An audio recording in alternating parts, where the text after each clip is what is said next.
Hello friends, and welcome to the Witch Doctor Season 20 guide to help you get the 6-piece Haedrig's Gift. First things first, save your challenge rift for the start of the season. Do not do it that week, or the week before, or don't ever do it until the season is starting, okay? That gives you a bunch of mats. You're going to like having the mats. It's going to feel nice. Anyways, Witch Doctor has a really easy start. I love this playstyle. I'm having so much fun with it. It's really passive. So you're just kind of chilling, letting your minions do stuff for you. I happen to enjoy that playstyle a lot. So since you have these blood shards, though, what are you going to build with your blood shards? What are you going to buy? I mean, with your blood shards from your challenge rift, like a lot of the other classes, Leoric's Crown is a lovely pick. So you could drop some drop helms. You can also get the crown though from the Skeleton King, or just by leveling. It feels like it has a very high chance to drop a leveling. I'm not sure. The other option is the old Poxfolds.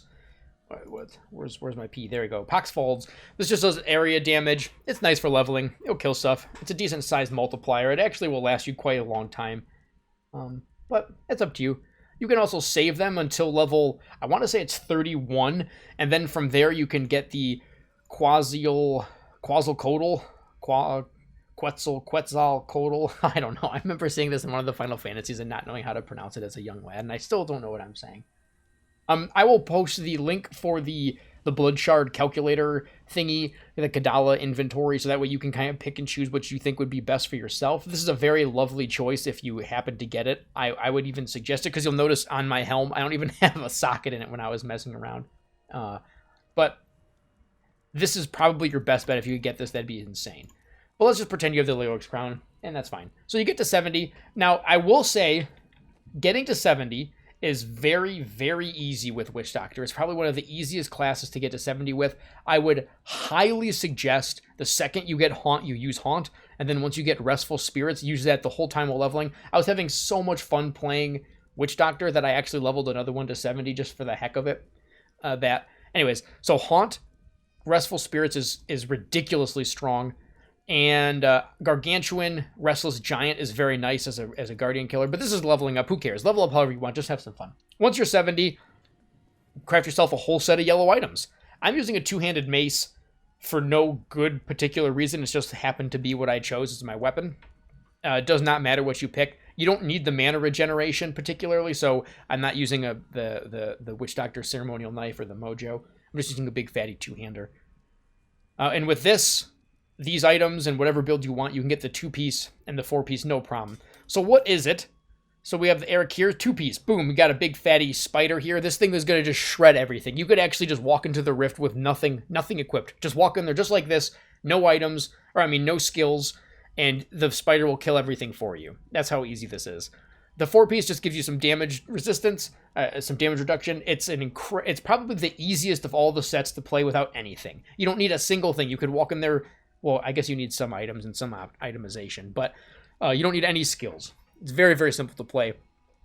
But how do we make it better? So you might be saying to yourself, what should we upgrade in the cube, since we have to upgrade something in the cube, right? I'm YOLOing staff. I don't care. When this season I'm going to YOLO a staff. Oops. I'm going to hope. No, we got broken staff. Garbage. So that's a sad day. I'm just going to do it a couple times just for the hell of it. Also garbage. Another sad day. I guess it's not the end of the world. This is okay. It wouldn't be great though. And so if you end up getting this, you could build your build around fire bats. I'm not going to talk about that because it's unnecessary. What I'm really hoping for at the season is a wormwood. If you get a wormwood, this is going to be so much fun. It really is. Why? Because it's going to cast all this stuff all around you constantly. This is getting too rambly, and I apologize. So let's just jump right into it. You have all the stuff you need. You have your 4-piece. Basically, let's talk about the build real quick. We got Haunt, Poison Spirit. This is just so things take more damage. It's not really necessary to you to do damage, but it's everything you have, right? Locust Swarm Pestilence. You want this because you're going to cast it once in a group of enemies and just watch it shred through everything. Spirit Walk, Severance. Got to go fast. Soul to Waste, this is Soul Harvest. Soul to Waste is again it's pretty much just for movement speed, but it's nice. I'm using Hex.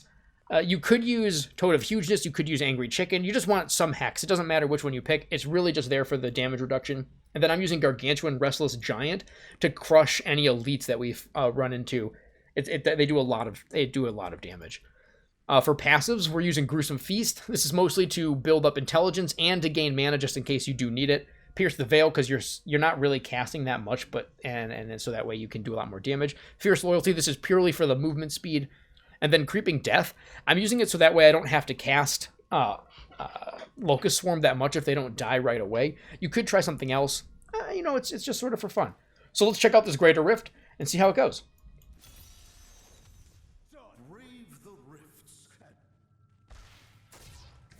So you kind of just drop your things. Oops, I actually did that around nothing. You'll notice that stuff's dying and I'm not even paying attention. So we can cast a Haunt, we can do a Pestilence, and it's just going to sit there and everything's just dying all around you. So if you had the staff that I really wanted, the Wormwood, everything would constantly be getting infected with Pestilence, which would be quite a lot of fun. But the truth of the matter is that your Spider is going to kill everything. And you can just sit back and relax and watch the mayhem. But I really enjoy the Pestilence. I like watching it jump around and killing stuff. And since it lasts forever, it pretty much, you can just walk away, cast some Haunts, and go about your merry way.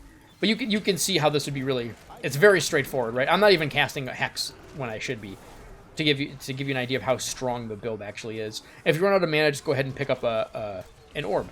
Other than that, though, that's the build. That's the beginning of Witch Doctor. From here, once you have the 6-piece, you can change to more of a Fire Bats oriented build. There's so many options, but that will be for a different video. Witch Doctor will probably be the only class that I actually make other videos for, because they're that's the class that I feel like playing this season. So I hope you enjoy it. I'm very, very excited to mess around with Witch Doctor. Otherwise, wait, one more big Pestilence spam. Oh yeah, look at that. Oh. Look at this, beautiful. It's beautiful. All right, guys. Have a great day, and I'll see you in the season.